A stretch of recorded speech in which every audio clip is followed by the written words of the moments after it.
Hi, I'm Robert Fitzgerald. I'm the Age Discrimination Commissioner with the Australian Human Rights Commission. I'd just like to spend a little bit of time about two topics which are related, ageism and age discrimination. We know that ageism is very much prevalent in our own community in Australia.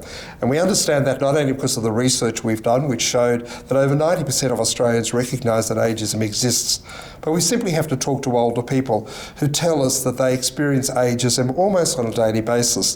The way in which the media refers to older people, the way in which we see ageing issues as a burden on younger generations.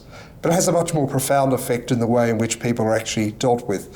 Often older people talk about the loss of voice and presence in the decisions that affect them. That is, that they feel that other people take control of the conversations and the decisions that really should be theirs.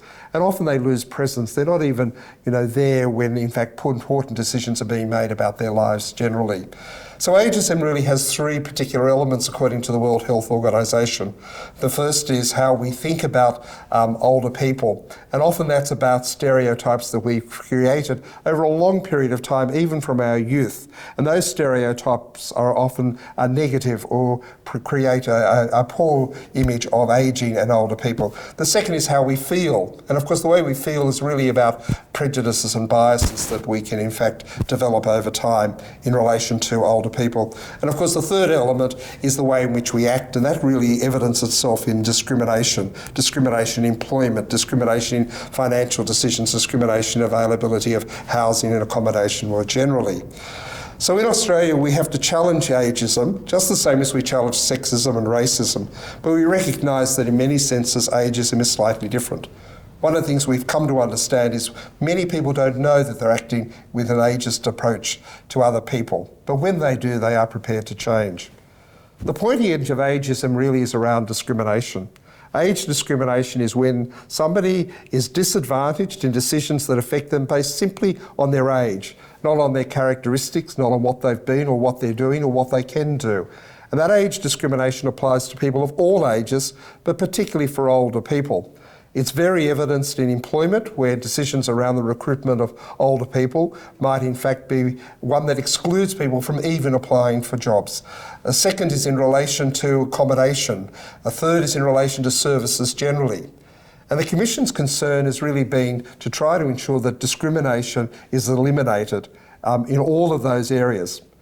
But in relation to ageism more generally, what we're trying to do is to tackle ageism in a number of areas. Ageism that exists in the healthcare system, where it affects not only your right to make a choice or decisions, but actually the treatment you receive. Ageism in the aged care system, where often very much on the entry into a residential service, your rights are almost taken away from you and given to somebody else. Ageism in the employment environment, where in fact we want to increase the number of mature age and older workers, and that's a national imperative. And ageism generally in the way in which the media and others perceive issues around ageing. So we've got big challenges ahead of us to reduce the level of ageism in our society and at the same time to reduce the level of age discrimination. And the Australian Human Rights Commission can take complaints in relation to discrimination issues, but more importantly, we want to hear from you and work with you on tackling these big challenges for Australia as we go forward. Challenges that are in all of our communities, in all parts of Australia. Thank you for listening to me in relation to these issues of ageism and discrimination. If you want more information, the website of the Australian Human Rights Commission contains lots of good material. There's a series called Let's Talk Ageing, which is about the views of older people and others in relation to ageing Australia. And most importantly, join with us in trying to eliminate and reduce ageism in our community. And as I often say, age well.